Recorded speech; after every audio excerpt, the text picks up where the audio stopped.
You never get a second chance to make a first impression, so think of your body language like it's your autobiography in motion. It's a way of communicating to the world how you're feeling and thinking beyond just words. And by getting good at reading other people's body language, as well as understanding and controlling your own, you'll be able to improve your interactions with everyone. So today, I'll be talking about body language, how to know what's really being said by James Borg, and begin by discussing the fundamentals like the 55-38-7 rule, the 3 C's, the difference between open and closed body language, and then we'll work our way from the head to the feet. First, let's start with the famous 55-38-7 rule. That is, 55% of your communication is your posture and what you look like. 38% is how you say stuff, like your pitch, your tone, how quickly you speak, and how long you pause between sentences. And the last 7% is the actual words you say. Now, some people misinterpret this rule by thinking that words are not important as long as you look confident, project the right impression, dress to kill, and then deliver your words with the right seductive pitch and tone. Instead, think of it this way. If your 55% of visual body language is bad, they won't even stick around to listen to the 38%. And similarly, if your 38% of how you sound is bad, then they won't even stick around to listen to your 7% of words. So words are still very important.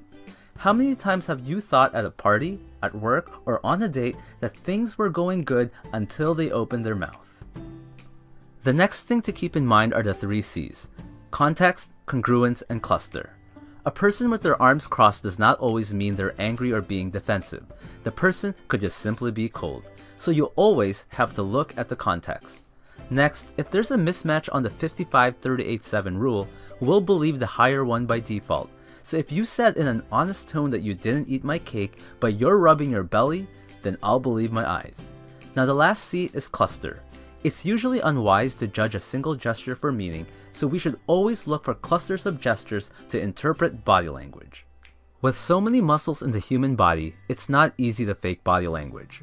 No matter how good you think you are at controlling your anatomy, there will always be a leakage that give away your true feelings.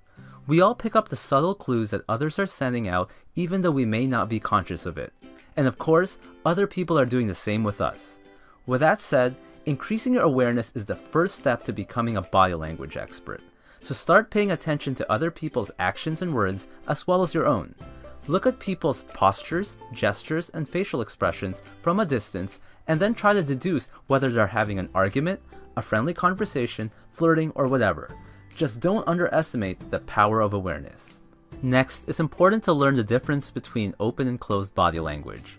Open body language can be hands being in view, possibly with exposed palms, suggesting you're vulnerable to others but you're comfortable about it. It can also include good eye contact with your legs and posture being free. Closed body language is what we tend to do during fight or flight situations, where we make the body appear smaller and to look for barriers to shield ourselves from the threat. This can be bringing the limbs closer to our body or crossing our arms or legs. This can also be little eye contact or even closing our eyes when somebody is talking. Open body language usually means comfortable, and closed body language usually means discomfort. As an exercise, put yourself in a closed position and notice how it will change your mood. Then observe other people and note how you perceive them. Then do this again in an open position. Remember that your body affects your mind just as much as your mind affects your body. Leonardo da Vinci says the eyes are the mirror to the soul. Now, it may surprise you that most communication is conveyed through the eyes more than any other part of the body. One of the simplest ways to ignore someone is to look away. I'm sure we've all done this when walking by a salesperson. Failing to make eye contact sends the signal that you're untrustworthy, uninterested, or not confident. The eyes are so powerful that a gaze just held a few seconds longer than usual can be extremely powerful. But it's important to look away from time to time to release the tension. Otherwise, people can subconsciously put you in the "I don't trust this person" category if you stare too long. Now with business and strangers, focus your gaze high and between their eyes or around their forehead. With friends, focus between their eyes and mouth. On an intimate level, and when flirting, focus between the chin, long enough to show interest, then gaze back to their eyes. Be careful with this one, but if a person's eyes move up, they might be accessing an image or visualizing something. If they're looking down, they might be accessing a feeling. and left or right, they might be trying to access some sort of sound. Next, an average blink is 8 to 15 times a minute. If someone is blinking rapidly or they flutter their eyelids, that could mean the person is anxious, sad, embarrassed, or even trying to hide something. Also, if you watch political interviews or just any two people interact, you might notice the person who feels more superior tends to blink less. Lastly, the eyes are also important in determining if a smile is real. Imagine how a host of a party might smile as he greets a guest he doesn't like and was just forced to invite, versus someone you know he genuinely likes. In fake or social smiles, the mouth tends to move sideways. In true smiles, the mouth tends to curve up, the eyes and cheeks are involved, it's symmetric, and tends to show teeth. Next, surveys have shown that the most charismatic, popular, and successful people are great listeners. We should listen using all our senses and understand that the true message is often not relayed through the words being spoken. This is why awareness is so important. It's also important to learn how much nodding helps in developing rapport. You can nod to show encouragement, to show you're still listening, to show you understand, to say yes to a fact, and to show you agree. Lack of nodding can make the speaker think you're not paying attention or you're not interested. Studies have even shown that nodding allows you to draw as much as 4 times more information. Next, it's a good technique to imitate someone's body language to build rapport, but don't completely copy. Then you can lead them to a more open posture.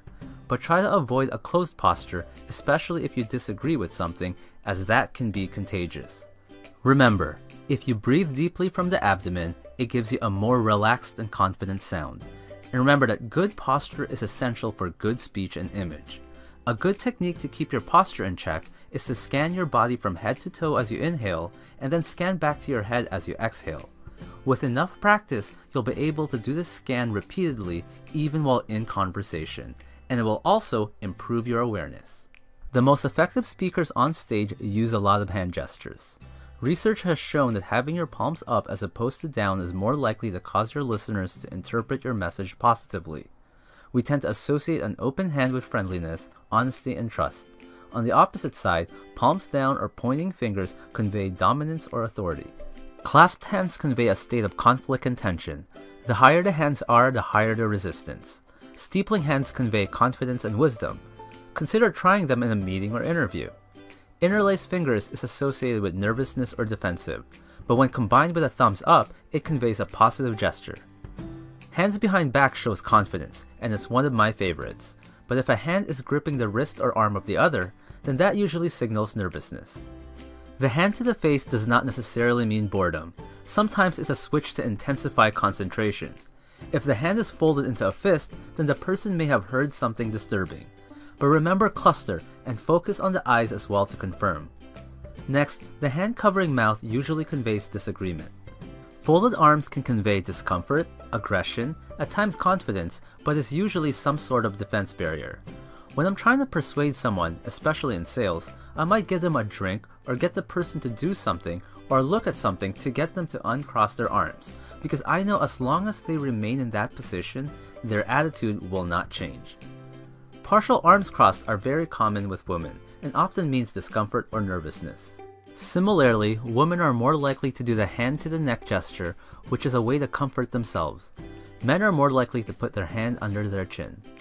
We are conditioned to turn towards things and people we like, so if a girl is flirting with 2 guys, check which direction her lower body is facing to see who she's more interested in. And if you're in a conversation and the person turns their lower body, it could mean that they need or want to go. Don't underestimate the lower body, especially for detecting lies. Kids early on learn how to lie with their facial expressions, but as you move down the body towards the feet, people are less and less trained. Next, the "one day you can be as good as me" pose can show arrogance and can irritate many people, even if it's not directed at them. Lastly, proximity is very important.